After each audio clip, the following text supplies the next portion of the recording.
All right, welcome everybody. This is the October 17th, 2018 edition of the KubeVirt community meeting. Got a few notes up front. The first one that's probably most salient to everybody is the namespaces topic. There's been a couple emails to the mailing list, but just a reminder so we can really stress this. We want to move from the Cube system to the KubeVirt namespace for our default manifests. Timeline on that, I'm not entirely clear, but I believe that may be January to February timeframe at this point.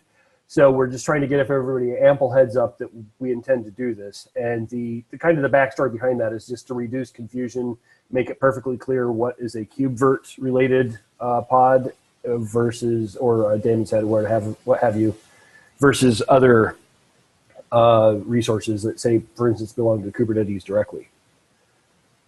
Next up, the virt.io block multi-queue. Oh, were there any questions on the namespaces before we move on? All right, fair enough. Virt.io block multi-queue, not much to say there. The PR was merged, so that will be in the next release of KubeVirt. I believe 0.9.1 was just released, so we'll miss that. And this allows the enabling of the multi-queue feature in libvirt. Is that what you're typing? So there you go. I don't believe there's any questions, but are there? Does it also enable, hello by the way, does it also enable DPDK? I think Fabian asked at someone, but I don't remember if there was an answer on that. So the question was, does it enable the, I missed the last part. DPDK, but to say no, that DPDK is network related, and that was in the context of the vhost user change, vhost net. Yes, you are right. I'm confusing. vhost user. Yeah, let's confuse everybody. That's good. Actually, well, I wonder. Go on. Just say no. For storage, we don't have something similar. No, never mind. All good. That was a late changing thing that's worth noting, though, is the original name of this feature was multi-queue. In terms of the manifest, we decided that block multi-queue might be a better name so that it would be less ambiguous on that front. I believe there's also a network interfaces multi-queue, which Vladek has authored. Would you like to speak on that, Vladek, actually?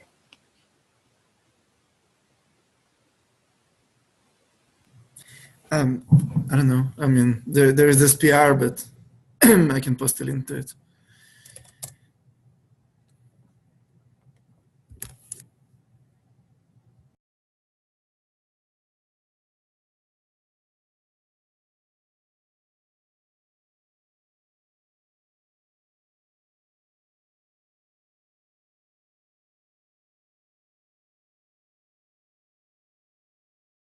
I seem to be unable to paste that, but it looks like Fabian beat me to it. So yeah, that is basically the analogous feature for multi-queues for network interfaces. Works much the same. Are there any questions about that? I don't know if there's much to discuss. Does it enable DPDK? Just a joke, just a joke. I didn't see that in the PR, no. All right, moving on to basic live migration. David Vossel did this. The PR was merged this week. Are there any notes about that anybody would like to discuss? Yeah, let me just note. So that is basic live migration was merged. But just to level expectations, it's not that like, this is comparable to like live migration in Overt or something comparable. It's really the basic building blocks to lay out a scheme in which we can continue to iterate over the live migration feature in order to get somewhere usable. So today, the feature set is that the feature scope is that you're able to use a registry disk and move a VM from one node to the other. But as it's a registry disk, this does not work for persistent volumes or for persistent data. That is an important fact. Also for networking, any network connection will be disconnected, so that all the connections have to be re-established on the target node. That was intentional to have these limitations, as it was more about identifying how this can conceptually work, because there was a lot of infrastructure work which had to be done in order to allow moving a game to a different node. Now, the goal is from here to reach out to other teams, like to network in particular, to find owners for the more advanced features, like, how can we do live migration and keep the IP address on a VM. That will probably have to work with Multus or something like that, but we want to engage with other teams, like people working on networking. For storage, we need to make up our mind before we approach the storage team. It's a broad discussion, to be honest. So yeah, we need to get the discussion started. It's nothing for here. So the reason why we didn't reach out on the or why the storage side is more unclear to us as people working in the KubeVirt parts is that we see the shortcomings when it comes to exclusive access and avoiding concurrent access to storage, or guaranteeing exclusive access. We see these shortcomings in Kubernetes. And because these gaps are so large in our perception, we did not go down a path which is looking at Kubernetes. And so the problem is that we don't see that the storage subsystem in Kubernetes gives us enough guarantees to use it for live migration right now. But to be honest, as you see, my statement is pretty confused. So maybe it's a good time to start just loosely chatting about, how does storage and live migration work together? How could that work out? Because we also started to rethink again about, does it make sense to revisit the Kubernetes built-in drivers, so effectively bypassing Kubernetes for block storage if live migration is required. There are a lot of options which I can't lay out here. I think the bottom line is we just start thinking now on the next steps, and we'll reach out to people we think can help. But also feel invited to chime in whenever you think you've got a solution for anything. Thank you, Fabian. Yeah, sorry for that short comment. No, it's all good. I don't know how much background any individual necessarily had, so that was really helpful. Does anybody have any questions? And no, it does not have DPDK enabled in that page set either. So next up, we have the Go imports changes. This is a quick note, mainly a heads up, but we switched, we updated to the latest Go imports module, which ultimately manifests as just changing the order of imports in our Go modules. Shouldn't be too much impact to anybody, but just a heads up that we did that just in case. The motive behind that, of course, was for our Travis builds because they were having issues with that. And next up, we have guest agent channels. Peter, if you'd like to speak on that. Yeah, sure. The PR is ready and the tests are passing, so we're ready to merge. Unfortunately, I've missed Roman to do the review today, so probably the first thing in the morning. But we collaborated. He helped a lot with doing the guest agent image. And with the time I got on my hands, I figured the KubeVirt events issue, which David was also solving, as I saw in the PR he pushed. It's about KubeVirt does not report events properly if it's not registered as the first thing in the code. So it seems we both hit this issue and we both fix it the same way. First, we start poking with the stick, and second, we figured out what's happening. Cool. So are you using an init function in your module to make sure it is enabled first? Yeah. No, I fix it in the Virt launcher. It's fixed for everybody now. Okay, great.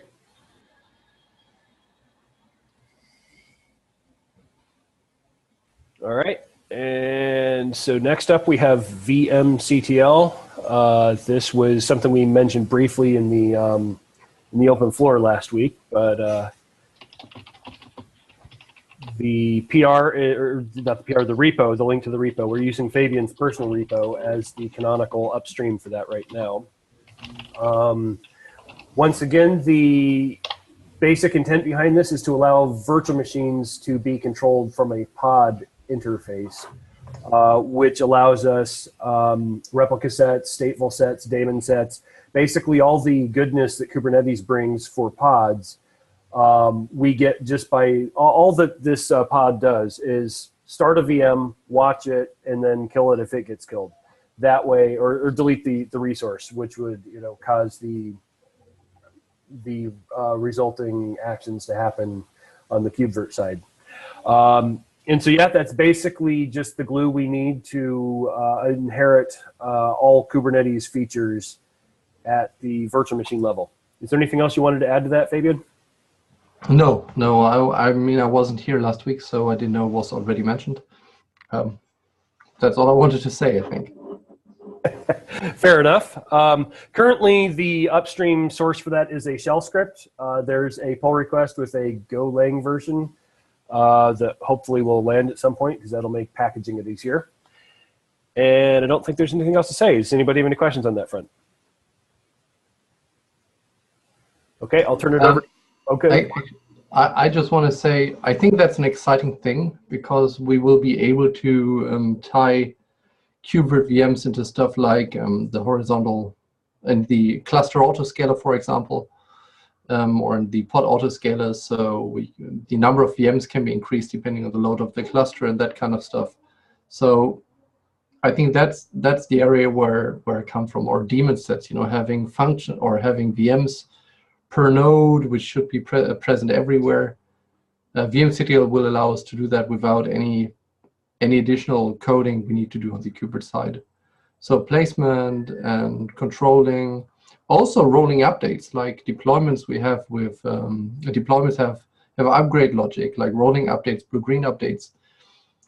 They don't. I mean, VMCTL allows us to use that. So if we have appliances which run in VMs, then using the deployment rolling update features will be something that is attractive to look at to see if that really works out.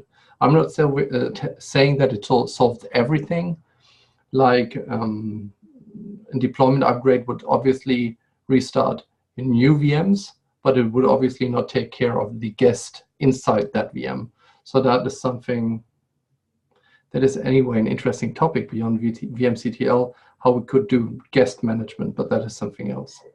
So I just wanted to say, I think that's an interesting bit which we, well, I wonder where that goes over time. I'm excited about it. I think it's really cool. And next topic is, Fabian, a batch of API changes. Yeah, so this is a heads up. I linked that issue, and we plan to do some breaking API changes. So I think the bottom line is, we know there are things which we don't like in the API or placement or something, so public-facing things, and we want to clean them up, but they will break stuff. I sent an email to the mailing list and already got the question if we plan to support upgrading after these changes are made, or easing the transitioning with those changes, and we will look at that. But I think the more interesting bit is that in general, I think there is a small attitude to say that we want to aim at a more stable API with KubeVirt. So really looking for a stable API. Yeah, so that is the broader background. So if you're writing, for example, bindings for the KubeVirt API, or writing a UI for the API, or integrate with VMs themselves, please take a look at that issue to see if you're affected by that. Thank you for that note. Is there any questions? All right, so next up we have CPU pinning oddities by Vladik.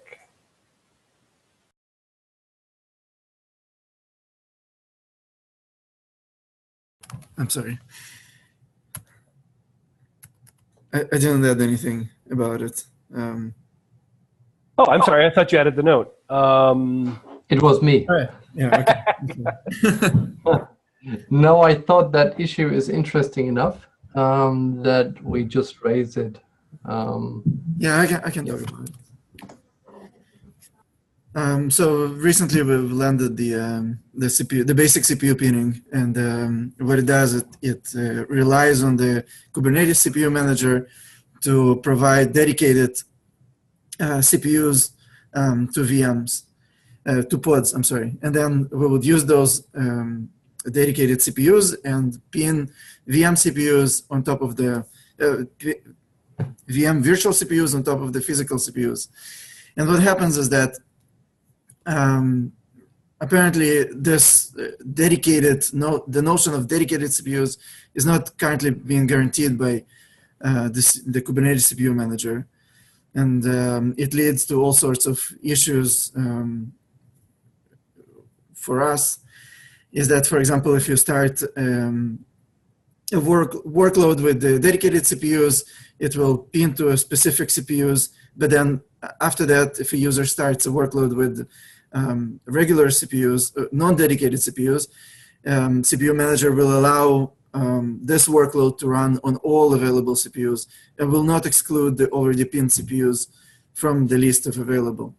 And the opposite is happening as well, is that when a non-dedicated CPU is running on the node and we start a VM with a dedicated CPU, the previous workload will still run on the dedicated CPUs as well. So really, it all comes down to a question if Kubernetes wasn't intended to provide dedicated CPUs or just pin a workload to specific CPUs and that's it. Maybe it will require us on the KubeVirt side to kind of separate between nodes that are intended to be dedicated to run with dedicated CPUs to run on a specific nodes, and other workloads that can be mixed to run on another subset of CPUs. And anyway, I'll try to open an issue about this with Kubernetes, but I was just kind of scared that it will be dismissed as something that was never intended to be that way. Yeah, let them flame us. Actually, I think it's still good to open that issue because I think it's also good to get some clarity on that matter because, to be honest, the documentation sounded like they want to give something like guaranteed CPUs. So to me, the question is it a bug that they just didn't think of those cases? Or is it really intended that it's just, as it is? But then I wonder about the value. So I think we should engage with them and understand what they were aiming at. Yeah. All right. And are there any more notes for the agenda section of today?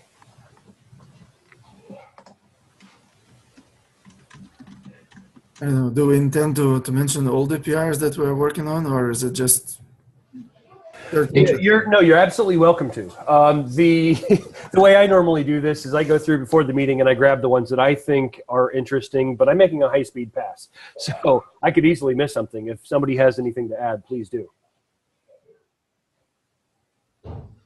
Yeah, actually, go on. Actually, I would, let me actually put that first. I know that we have people working on operators to ease deployment, but I'm not sure if somebody's here to give an update on that. That would be interesting because that whole topic of deployment and updating, that would be interesting, but I don't see anybody who can give us a detailed insight there. Okay, the other topic, the same is true for networking and storage. I know that some work is happening in the networking area and some work is happening in the storage area. I wonder if somebody wants to share what's going on there, so that we know what's going on and see what's coming up.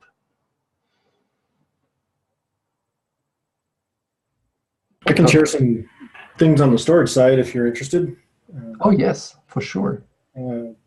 In particular, a number of things that I'm working on are upstream Kubernetes changes to do transfer of resources into different namespaces.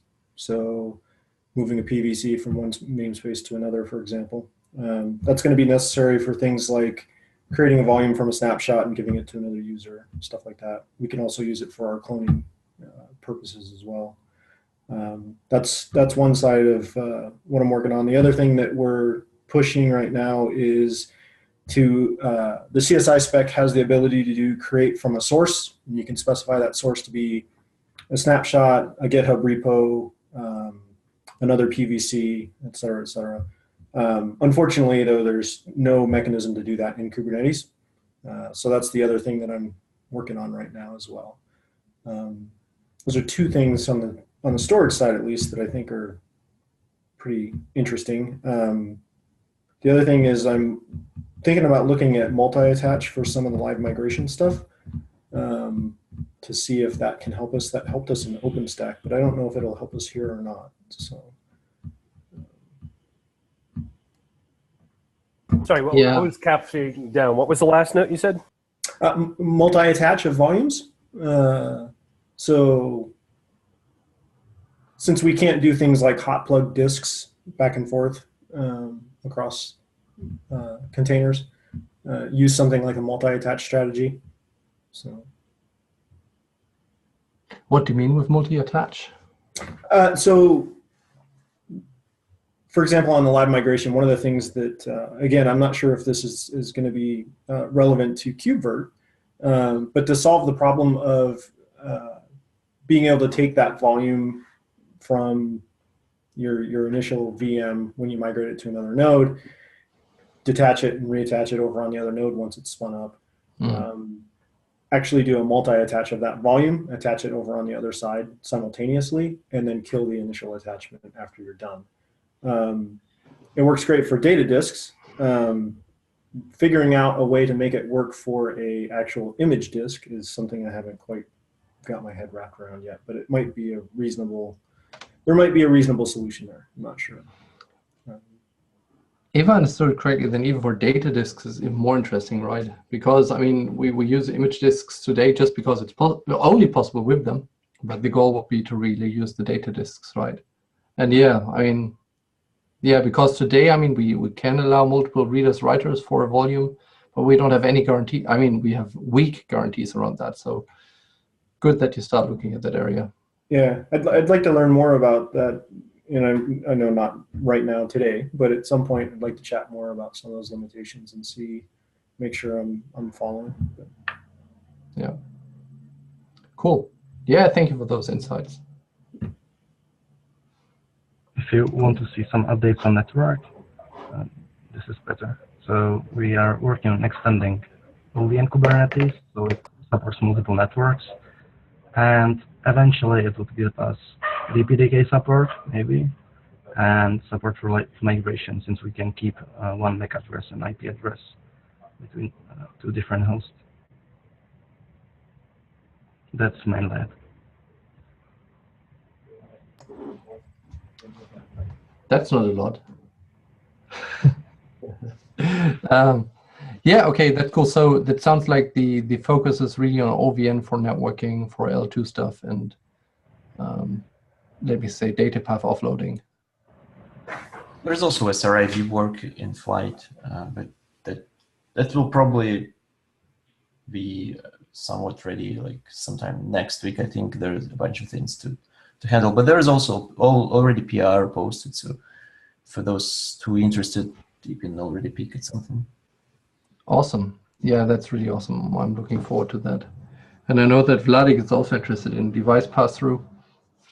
And I wonder, oops. And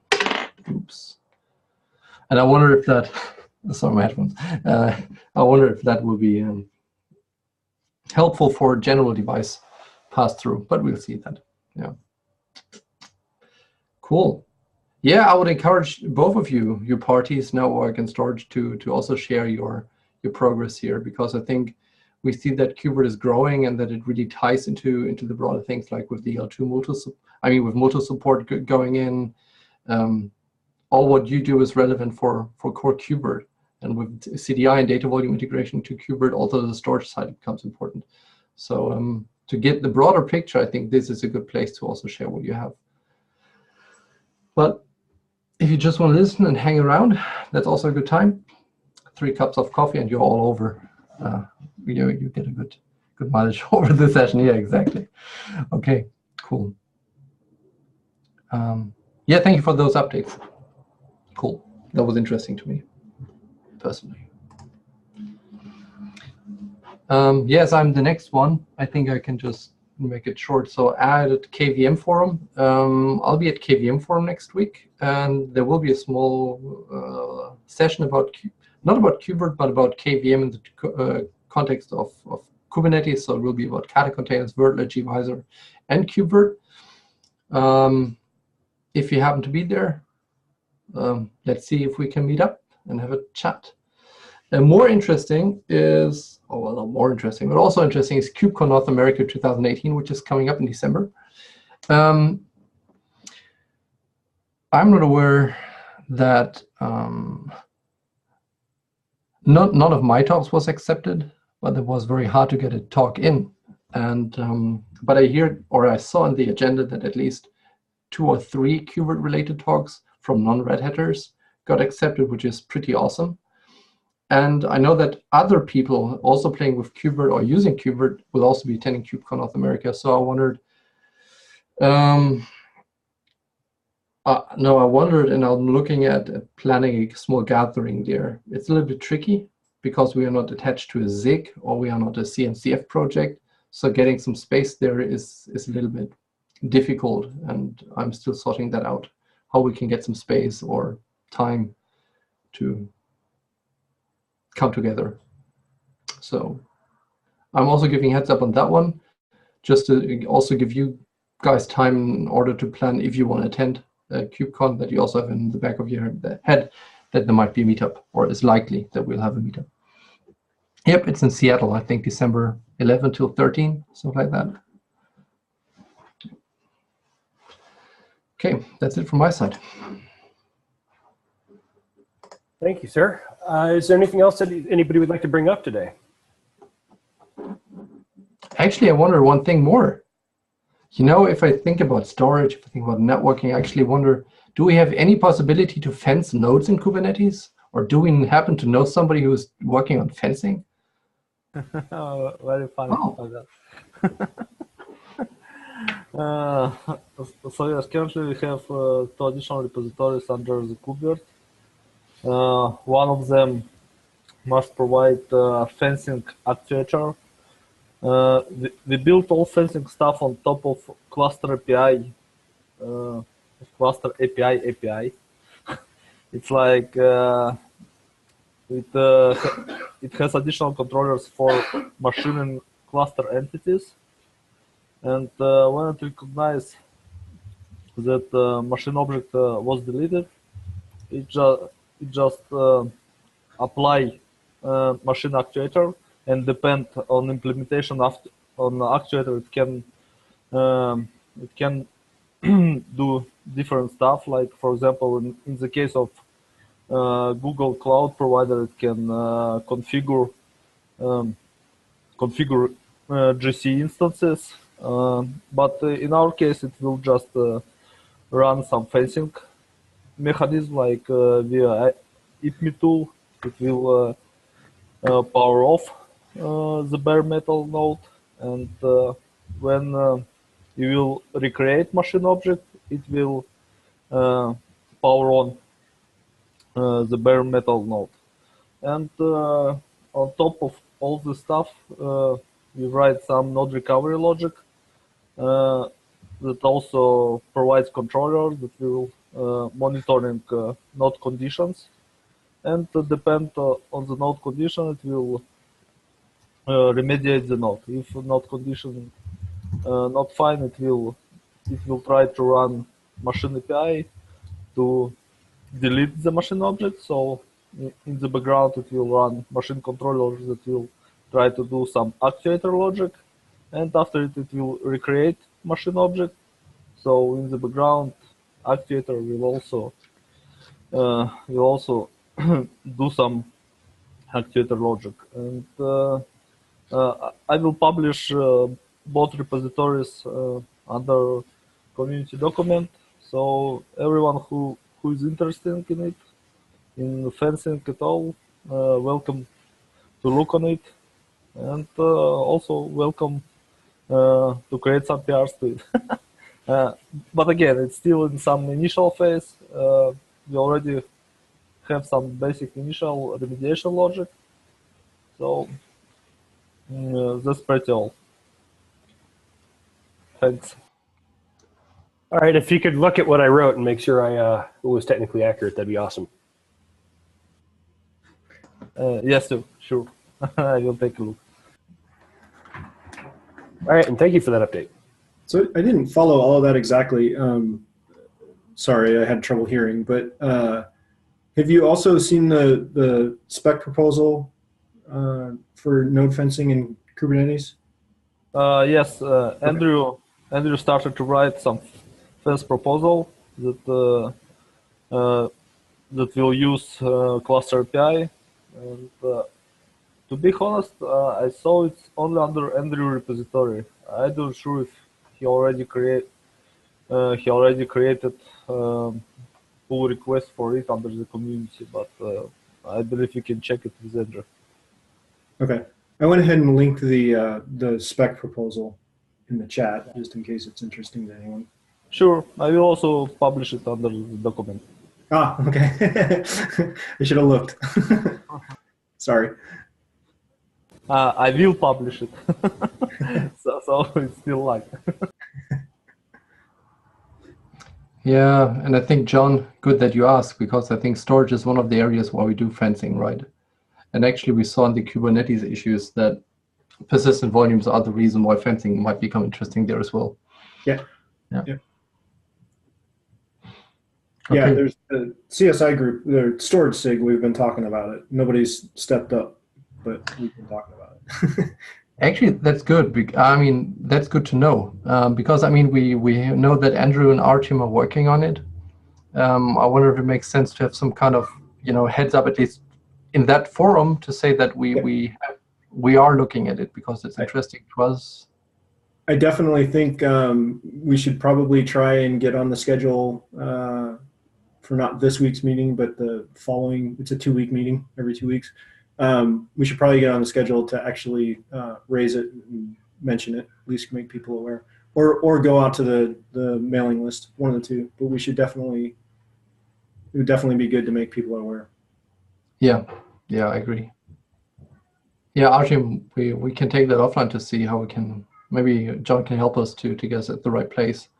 We have to get it. Yeah, because we need to make it visible. Yeah. Okay. Cool. Thank you, Artyom.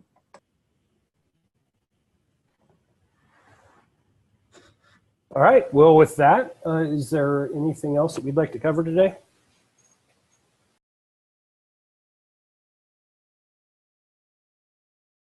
All right. Well, thanks, everybody. 37-minute meeting, not terrible. And we'll see you again next week.